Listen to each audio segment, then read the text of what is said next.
Okay, so in this video we're going to be fixing the clock in our Rover 25. This is just going to be a little tutorial on how to do it yourself. If yours is in the same sort of situation where the backlight isn't working. As you can see, it's not lit up, and when I turn the ignition on, you know, nothing appears.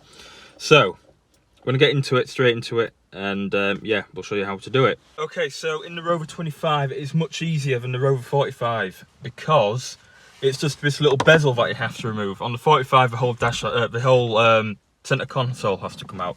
So what we're going to do is get our trim removal tool, and we're going to slot it in at the side here.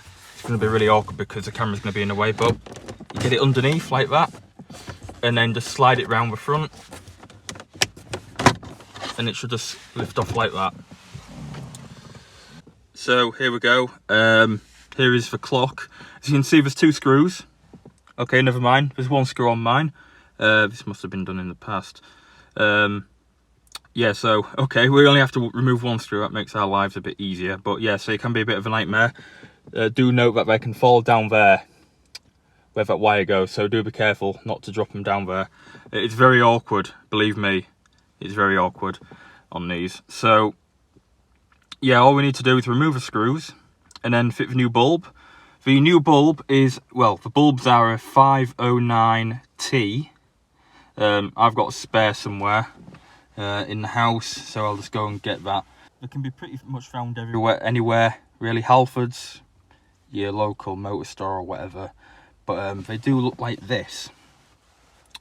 So yeah, little plastic casing with some little propellers, as I like to call them, and then you've got your bulb in there as well. So that's what we're going to replace with. So there we go. Right, so next up is removing the screw. It is a very, very awkward job, I must admit. So I'm going to get me screwdriver in there and hold this up and just basically be very careful with it. I'm just going to undo it enough so that I can grab hold of it and not lose it.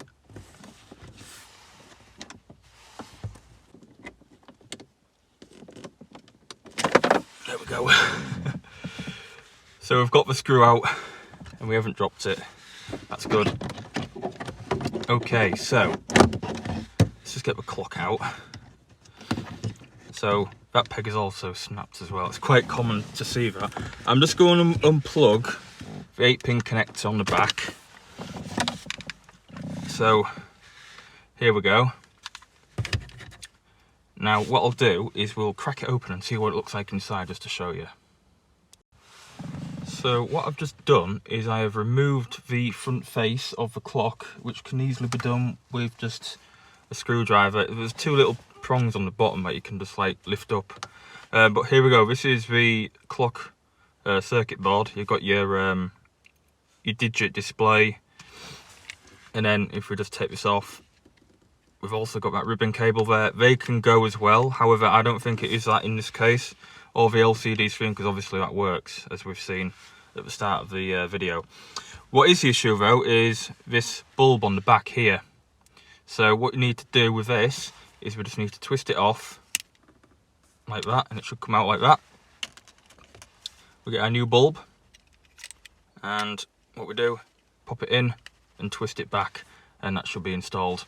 So what we need to do now is just get that cover back on and we should be good to go. So obviously you don't need to do that step. You can do that if you want, just to check everything's okay, but ideally you can access it from the back. It's not an issue, so you don't have to take the front off. I just did just to show you what it is like. But now all we need to do is get that plugged in like that, and what we'll do is we'll just leave it there. We'll test it. Ah, brilliant, it works. So it's obviously reset, so we'll have to reset the timing and stuff, but there we go. We've got the clock working, brilliant. So what we need to do now is get that screw, fit it back in. I don't know if I have any spares anywhere, so I'll just have to do with the one for now, which is a bit unfortunate, but it is what it is. It's just one of them things, I guess. So I'm just going to fit it back into place. Get the screw, put it on the end of a screwdriver. a bit awkward is this. Make sure it doesn't fall off. It shouldn't do.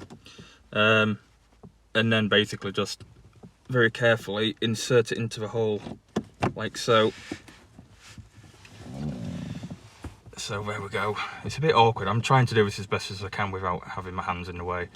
So yeah, but yeah, that's tightened up. There we go. So what we need to do now is just fit the bezel, which is nice and easy, like so. There we go.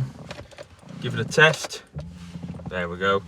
And obviously we need to just set the time to whatever it was. I don't know, I think it was about 3 o'clock. So yeah, we'll do that. So there we go. The clock is now set, and yeah, it's all good. It works. Unfortunately, whoever's done this in the past has clearly used a screwdriver. So that's very unfortunate. So yeah, I mean, it is one of them things, 23-year-old car, 24-year-old car. Things are gonna look a bit crap out in some places. Should hope to try and maybe fix that if I can.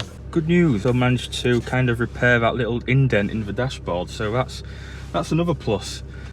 But cheers for watching, guys. I hope that helps, and I will see you in another video.